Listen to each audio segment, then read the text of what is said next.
오늘 1절 말씀에 보니까 내가 이것을 너희에게 이름은 너희로 실족하지 않게 하려 함이라.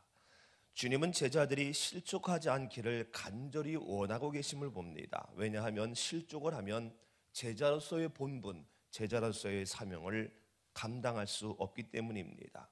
실족이라는 것은 다리를 잃어버린 상태입니다. 짐승이 덫이나 올무에 걸려서 꼼짝 못하는 상태. 물론 걸을 수 있는 다리는 있지만 그러나 그것이 올무나 덫에 걸려 있어서 쓸 수가 없는 거예요. 발휘할 수가 없는 거예요.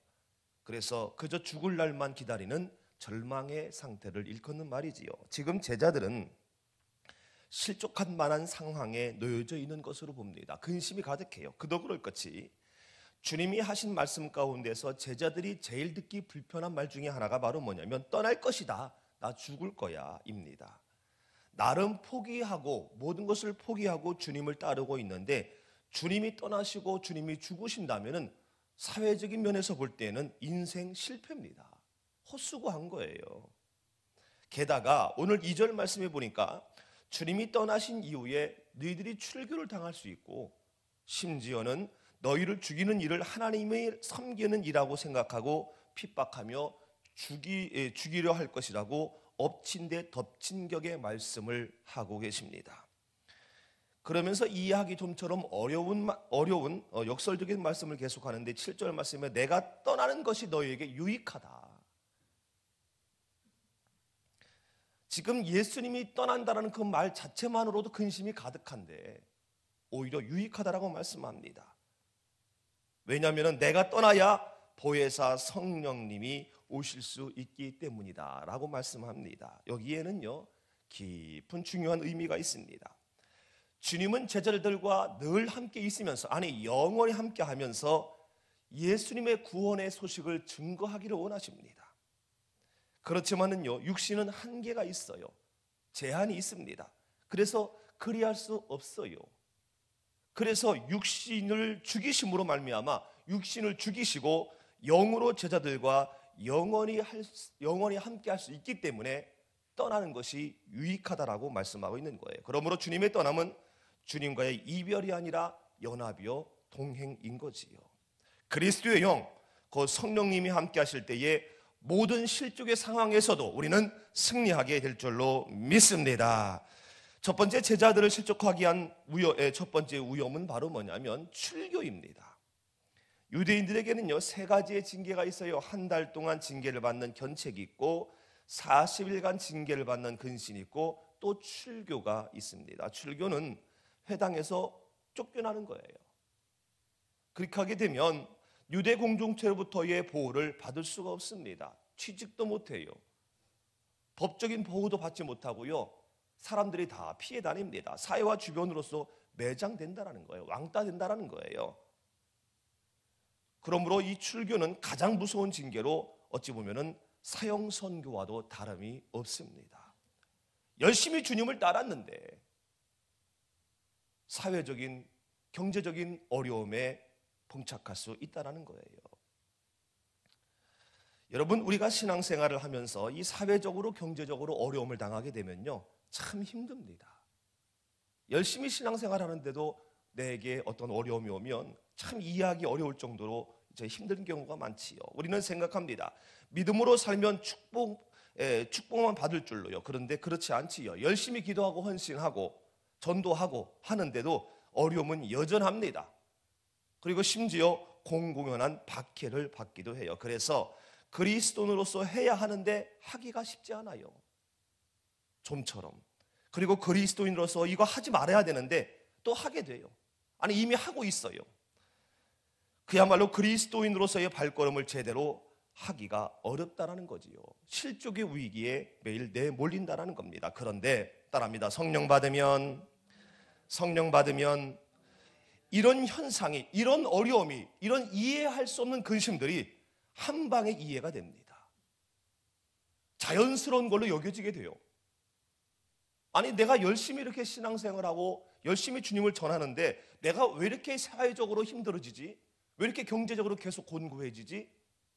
이해할 수 없지만 이해가 된다는 겁니다. 자연스럽게 그것이 받아들여지게 되어 실족하지 않게 됩니다. 오히려 힘들면 힘들수록 더 당당하고 배짱 있는 삶을 살게 됩니다.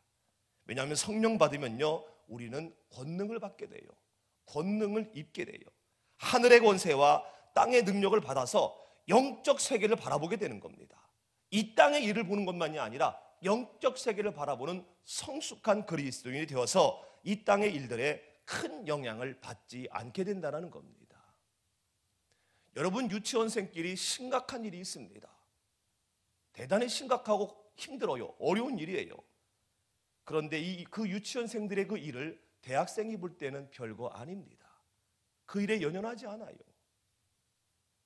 굳이 비유를 하자면 우리가 유치원생과 같은 그러한 상황에서 살다가 성령 받으면 대학생과 같은 그러한 성숙한 믿음과 성숙한 상태가 되기 때문에 여전히 어려움과 곤고가 온다 할지라도 그것이 문제가 되질 않는다는 거예요. 다만 성령 받지 못하면 여전히 내가 신앙생활을 10년 했고 20년 했고 많은 여러 가지 내가 섬김을 갖고 있다 할지라도 육신적인 혈과 육의 일이 생기면 금방 낮아빠지고요, 어려워지고요, 하나님 어디 가시냐고 이렇게 하나님 앞에 우리가 근심의 마음을 갖게 되는 거지요. 우리의 싸움은 혈과 육이 아닙니다. 공중의 권세 잡은 악한 사탄 마귀와의 싸움이에요. 그러므로 혈과 육에 관계된 일에 연연하지 않는 능력을 성령 받으면 갖게 된다는 겁니다. 어차피 요한복음 15장 19절에서도요, 우리를 하나님이 세상에서 택하셨어요. 어디에서 택하셨다고요? 어디에서 택하셨다고요? 세상에서 택하셨기 때문에 세상이 우리를 미워한다라고 했습니다. 세상은 사단이 왕노릇하는 곳이지요. 그러므로 세상에서 택함 받은 그리스도인이지만 그러나 사단은 우리가 이 땅에서 잘되고 행복하게 사는 것을 원치 않아요. 그렇기 때문에 우리를 힘들게 하고 그렇게 열심히 신앙생활하고 열심히 복음을 전하는데도 불구하고 여전히 경제적인 어려움, 여전히 꼬이는 일들은 계속된다는 겁니다. 자연스러운 거예요. 이상한 게 아니라 자연스러운 일로 우리가 받아들여지게 된다는 얘기예요. 사랑하는 성도 여러분, 지금 여러분의 삶의 발목을 붙잡고 실족하게 하는 일이 있습니까?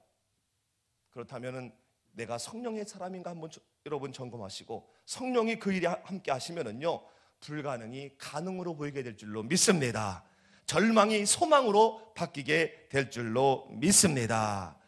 두 번째, 제자들을 실족하게 하는 위험 요소는 유대인들입니다. 2절에 보니까 사람들이 때가 이르면 물론 너희를 죽이는 자가 생각하기를 이것이 하나님을 섬기는 일이라 하리라. 세상이 아닌 하나님을 믿는 이들로부터 생명의 위협을 받게 될 것을 말씀하고 있습니다. 여러분, 세상이 아닌 믿음의 무리로부터 어려움을 당하면, 억울함을 당하면, 배신을 당하면 정말 더 힘듭니다. 친구의 배신보다 형제의 배신보다 부모 자식 간의 배신이 더 처참하듯이 교회 안에서 혹은 믿는 무리 안에서 어려움을 당하면 당장 우리는 실족의 위기에 내몰립니다. 사랑하는 성도 여러분, 믿지 않는 세상에 대하여서 우리는 본을 보이고 그리스도인으로서의 발걸음을 걸어야 하지만 믿음의 무리 가운데 우리는 더더욱 본을 보여야 할 줄로 믿습니다. 섬기고요, 직분자로서 그리고 맡은 자로서의 향기를 내품어야 된다는 거예요. 갈라디아서 6장 10절 말씀에서도 보니까 그러므로 우리는 기회 있는 대로 모든 이에게 착한 일을 하되 더욱 믿음의 가정들에게 할지니라. 밖에서는 참 좋은 사람이고 너무나 선한 사람인데요, 집에 들어와 가지고는 엉망으로 사는 사람들이 있지요. 꼴불견입니다. 꼴불견. 집에서 제대로 하지 못하면서 밖에서 잘하는 것 마찬가지지요. 우리가 열심히 주의 일을 하고 한다고 하지만은 믿음의 무리 안에서 내가 선한 일을, 착한 일을 하지 못하면 우리는 오히려 나로 인하여 그 사람이 그리스도인으로서의 발걸음을 하지 못하도록, 복음을 전하지 못하도록 실족하게 하는 자가 될 수 있다는 거예요. 그러므로 우리는 교회 안에서 혹은 믿음의 무리들과 함께, 내외간에도 우리가 믿음의 무리니까 모든 이 상황 속에서 우리는 먼저 인사할 줄 아는 자가 되어야 될 줄로 믿습니다. 여러분, 웃는 얼굴에 침 못 뱉는다라는 말이 있잖아요. 우리가 지난주 목장 모임 때도 했습니다. 우리 먼저 인사하자. 그래서 우리 새벽 예배 나오는 분들은요, 무조건 먼저 인사해야 됩니다. 아멘. 말을 많이 안 해봤다. 잘 모르겠는데 그분은 교회 나온 지 얼마 안 된 분이든지 방문자이든지 새신자이거든요. 그러면 인사하는 거예요. 나 아무개 장로입니다. 아무개 안수 집사입니다. 아무개 권사입니다. 무슨 부장입니다. 자기를 소개하는 거예요. 그러면 나의 그 소개로 말미암아, 그 인사로 말미암아 그분은 다음 주에 일찍 교회 옵니다. 왜냐하면 인사한 그 사람 보고 싶어서. 여러분, 먼저 인사하는 능력을 가지시기를 주님의 이름으로 축원합니다. 그리고 무리를 지으면 안 돼요. 무리를 지으면. 그리고 무엇보다 언어 조심해야 됩니다. 이 믿음의 무리 가운데 또한 교회 안에서 이 실족의 여지가 되는 것이 바로 이 언어예요. 언어. 말에는요, 능력이 나타나기도 하지만은요, 큰 배를 침몰하게 하는 그러한, 또한 큰 산을, 큰 집을 태우는 그러한 불씨와 같은 역할도 하기 때문에 우리는 우리의 혀를 잘 관리를 해야 되는 거지요. 왜냐하면 우리 믿는 무리들과 함께 더 선한 일을 행하고 절대로 실족하게 해서는 안 되는 그러한 이유가, 이 땅에 있는 사람들은 60년, 70년, 80년, 100년 같이 있지만은 우리 믿음의 무리들은 영원히 함께 할 사람들이잖아요. 그러니까 조심해야 되지요. 그러니까 섬겨야 되지요. 그러니까 먼저 인사하고 먼저 사랑하고 먼저 손해보고 해야 되잖아요. 할렐루야. 그러면서 때로는 사랑의 충원을 할 줄도 알아야 됩니다. 저건 잘못된 것 같은데, 저 사람 때문에, 저 사람의 말이나 저 사람의 눈빛 때문에 사람들이 힘들어해요. 그 모습 때문에 힘들어해요. 근데 그걸 가만히 있는 것도 사랑은 아닙니다. 충원을 할 줄도 알아야 돼요. 왜냐하면요, 잘 몰라요. 잘못 알고 있는 거거든요. 자기 혼자만 괜찮아. 그냥 말을 막 하는 분 간혹 있지요. 그분 때문에 참 교회 생활하는 걸 힘들어하는 분이 있는데, 그분은 스스로 생각합니다. 나는 정직한 사람이야. 나는 치사하게 뺑뺑 말 돌리지 않아. 그냥 나는 정직하게 얘기를 하는 거야. 그러면서 본인은 굉장히 자랑스러워하고 분명하고 나는 솔직한 사람이라고 얘기하지만, 그 사람이 언어 때문에 다른 사람은 신앙생활을 힘들어하는데, 이 유대인들도요, 핍박하고 죽이는 것을 하나님을 섬기는 일이라고 생각을 해서 열심히 했습니다. 왜요? 교만하기 때문에.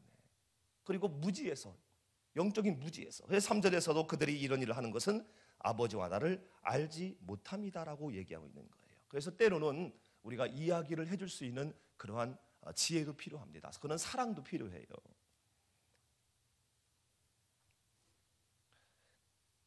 그런데 중요한 건 말할 만한 인격과 자격을 갖추고 있어야 돼요.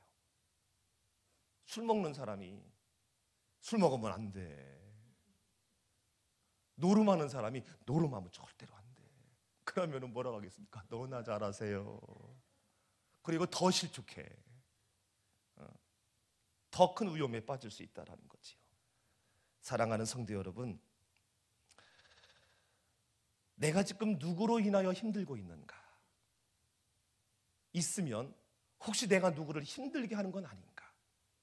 돌아보는 능력을 가지시기를 주님의 이름으로 축원합니다. 내가 혹시 누구를 힘들게 하는 건 아닌가? 나는 그러한 대학생의 마음을, 그러한 성령 충만한 그러한 마음을 갖게 되면은요, 절대 누구 때문에 힘들어하지 않습니다. 그거를 자연스럽게 받아들이면서 그럴 수 있지. 이거 말실수야. 괜찮아. 별 생각 없이 말한 걸 거야. 별 생각 없이 그렇게 행동했을 거야. 라면서 거기에 연연하지 아니하여 스스로 실족의 위기에서 넘어갈 수 있다는 거예요. 마가복음 9장 42절 말씀에서도 또 누구든지 나를 믿는 이 작은 자들 중에 하나라도 실족하게 하면 연자맷돌 메어서 바다에 빠뜨리는 게 차라리 낫겠다라고 얘기하고 있는 걸 봅니다. 말씀의 결론을 맺으려고 해요. 사랑하는 새벽의 기도 역군들이요, 우리가 열심히 신앙생활을 하고 있지만 사회적인 면에서, 경제적인 면에서, 세상에서 어려움이 몰려오고 여전히 힘듦이 사라지지 아니하여서 그리스도인으로서의 발걸음을 하지 못하도록 우리를 실족케 하는 그러한 경우가 올 수 있습니다. 그러나 성령 받으면 이건 당연한 거구나. 내가 세상에서 택함 받았기 때문에 세상 우리를 미워하여 우리에게 어려움과 경제적인 곤고를 결코 늦추지 않는구나. 받아들임으로 우리가 그 사회적인 외적인 어려움에서 우리는 결코 실족하지 않을 수 있도록 우리를 무장해야 할 줄로 믿습니다. 오히려 승리하는 그러한 모습을 가져야 할 줄로 믿습니다. 그리고 교회에서 혹은 믿음의 사람들에게 실망함으로 실족의 여지가 생겨도 성령 충만함으로 이해하고 용납하시고 오히려 중보기도 해주심으로 말미암아 오히려 내가 실족하는 자는 없는가 돌아봄으로 그리스도인다운 그러한 신앙과 생활을 하시게 되는 은혜가 있기를 주님의 이름으로 축원합니다.